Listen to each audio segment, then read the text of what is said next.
श्री सद्गुरु देवाय नमः। भाइयों बहनों, असंभव बस वहाँ तक है जहाँ तक राम नाम नहीं पहुँचा। आज की ये कहानी उसी नाम की शक्ति की है जहाँ डॉक्टर हार गए, पर राम नाम ने एक महिला को मृत्यु के द्वार से लौटा दिया। ये कहानी है वाराणसी की सुनीता देवी की।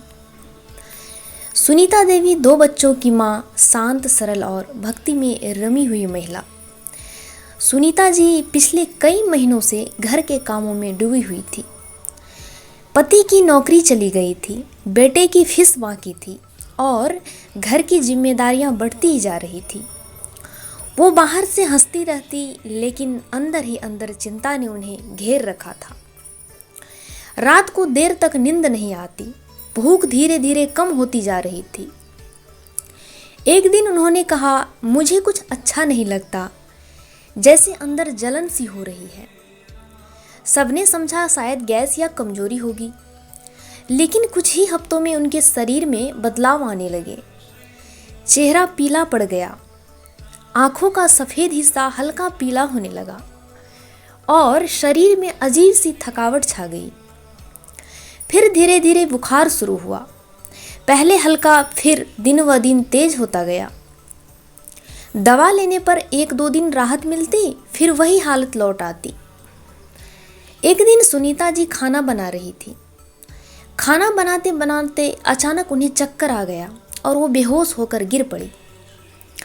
परिवार में हलचल मच गया। आखिरकार परिवार ने डॉक्टर को दिखाया, सारे टेस्ट कराए गए। अगले दिन जब रिपोर्ट आई तो डॉक्टर ने गहरी सांस लेते हुए कहा, इनका लीवर 80% खराब हो चुका है, अब केवल 20% हिस्सा ही काम का रह गया। स्थिति बहुत नाजुक है, अब दवा से ज़्यादा दुआ की ज़रूरत है। उन शब्दों ने जैसे पूरे परिवार को तोड़ दिया। सुनीता जी के पति की आंखों से आंसू झरझर बह निकले। बेटी वहीं पास में रो पड़ी और अपने पिता से बोली, पापा, माँ को कुछ नहीं होगा ना? उनका गला भर आया। बोलने की कोशिश की पर शब्द ही नहीं निकले। बस इतना कहा, भगवान है बिटिया, वो कुछ गलत नहीं होने देंगे। सास जमीन पर बैठ गई, प्रार्थना करने लगी, हे राम जी, मेरी बहू को बचा लो। अगर इसको कुछ हो गया तो इन बच्चों का क्या होगा? हे प्रभु, कृपा करो, बचा लो मेरी बहू को। पूरा घर एक पल में मौन हो गया। जहां पहले बच्चे की हंसी गूंजती थी, वहां अब सिर्फ मशीनों की बीप और दुआओं की धीमी आवाज रह गई थी। अगले 2 दिन किसी परीक्षा से कम नहीं थे। सुनीता जी बेहोशी में थी, कभी हल्की सांस, कभी बहुत धीमी। डॉक्टर दिन में कई बार आते, मगर हर बार वही जवाब, अब स्थिति हाथ से निकल रही है। पति ने अस्पताल के बगल में मंदिर ढूंढा, दीप जलाया और वहीं फूट फूट कर रो पड़ा, प्रभु, हमसे जो भी गलती हुई क्षमा कर दो, बस मेरी पत्नी को बचा लो। अस्पताल में तीसरी रात थी। आईसीयू के बाहर वो 4 लोग बैठे थे, सास, पति, बेटा और बेटी। किसी के मुंह में शब्द नहीं थे। सबकी आंखें सुनीता जी के कमरे की ओर लगी थी, जहां मशीनें लगातार बीप कर रही थी, जैसे जिंदगी और मौत के बीच की लड़ाई चल रही हो। सुनीता जी के पति की हालत भी अब किसी मरीज से कम नहीं थे। वो कुर्सी पर झुके हुए थे, चेहरे पर निराशा, आंखों में नमी और मन में बस एक सवाल, क्यों हो रहा है ये सब? बेटी रोते रोते थक गई थी। उसने पिता का हाथ थामा और कहा, पापा, माँ तो हमेशा कहती थी ना कि भगवान हर दुख में साथ देते हैं, तो अब कहाँ है वो भगवान? वो वाक्य सुनकर पिता का दिल टूट गया।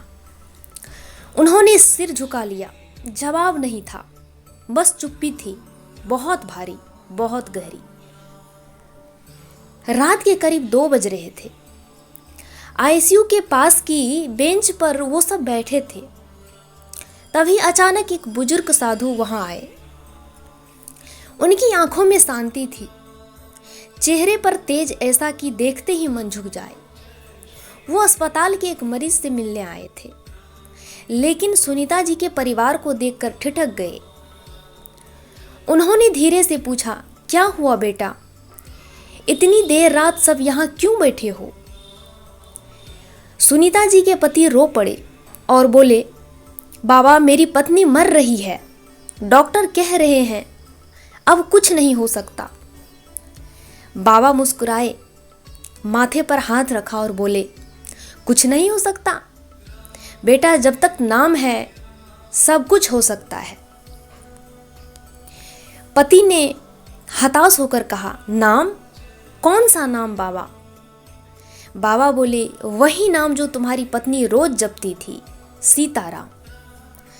जिस नाम ने पत्थर को तैराया था, क्या वो तुम्हारी पत्नी को नहीं बचा सकता? उनके शब्द बिजली की तरह गिरे सीधे दिल में।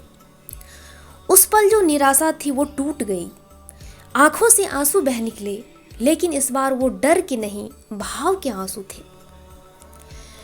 उन लोगों ने वही अस्पताल के कोने में बैठकर नाम जप शुरू किया, सीताराम सीताराम सीताराम। वो नाम अब सिर्फ शब्द नहीं था, वो तो प्रार्थना थी, वो पुकार थी, वो टूटे हुए मन की आखिरी आवाज थी। धीरे धीरे पूरी रात बीत गई, फिर सुबह हुई। सुबह की पहली किरण अस्पताल की खिड़की से भीतर आई। हल्की सुनहरी रोशनी सुनीता जी के चेहरे पर पड़ी। उनकी पलकों में हलचल हुई, बहुत हल्की। पति ने देखा तो शोर मचाया। अरे सुनीता ने आंखें हिलाई। बेटी दौड़कर कमरे की ओर भागी। नर्स भी तुरंत आई। सुनीता जी की उंगलियां हिली, होंठों पर बहुत धीमी फुसफुसाहट उभरी। कोई सुन नहीं पाया। नर्स ने झुककर सुना तो वो कह रही थी, सीताराम। उस क्षण पूरा वातावरण जैसे ठहर गया। पति ने दोनों हाथ जोड़ दिए, हे राम जी, आपने सुन लिया। फिर नर्स ने डॉक्टर को बुलाया। उन्होंने सुनीता जी को देखा, मशीनें देखी, रिपोर्ट देखी, फिर बोले, अब इनकी बॉडी फिर से रिस्पॉन्ड कर रही है। डॉक्टर ने हैरानी से कहा, रात में जो हालत बहुत खराब थी, आखिर हुआ क्या? सुनीता जी के पति ने कांपते होठों से बस इतना कहा, डॉक्टर साहब, हमने पूरी रात नाम जप किया है। डॉक्टर कुछ क्षण चुप रहे, फिर मुस्कुराकर बोले, तो फिर मैं यही कहूंगा, आपकी पत्नी को भगवान ने खुद बचाया है। अगले 2 दिन जैसे किसी चमत्कार से कम नहीं थे। सुनीता जी अब आंखें खोलने लगी, फिर कुछ कुछ बोलने लगी। तीसरे दिन उन्होंने अपने पति का हाथ पकड़कर कहा, मुझे लगा मैं चली जाऊंगी, पर किसी ने मुझे वापस बुला लिया। पति रो पड़े, हाँ सुनीता, वो राम नाम था जिसने तुझे थाम लिया। डॉक्टर ने कहा, अब आप इनकी बॉडी में जबरदस्त रिकवरी देखिए। जहां लिवर 20% काम कर रहा था, अब 60% हो चुका है। ये तो बिल्कुल असंभव था। लेकिन सास ने मुस्कुराकर कहा, बेटा, असंभव तो वहां होता है जहां नाम नहीं होता। जहां नाम होता है वहां सब संभव होता है। फिर धीरे धीरे सुनीता जी में दिन व दिन सुधार होता गया। दवाई चलती रही और निरंतर नाम जप के प्रभाव से खाना पचने लगा, चेहरे का रंग लौटने लगा और हंसी फिर से होठों पर लौट आई। धीरे धीरे सुनीता जी पूरी तरह स्वस्थ हो गई। भाइयों बहनों, नाम जप से केवल शरीर ही नहीं, उनके भाग्य भी बदल गए। सुनीता जी के पति जो महीनों से काम पर नहीं जा पा रहे थे, उन्हें फिर से एक अच्छी नौकरी मिल गई। घर का खर्चा सुधर गया और भीतर से एक शांति आने लगी।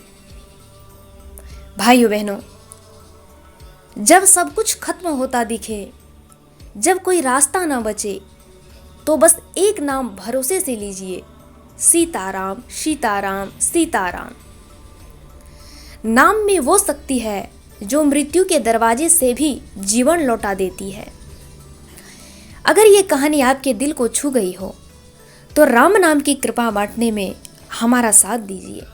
हमारे चैनल नाम जप का अनुभव को सब्सक्राइब कीजिए, शेयर कीजिए, लाइक कीजिए और कमेंट में जय श्री राम लिखना ना भूलिए। जय श्री राम।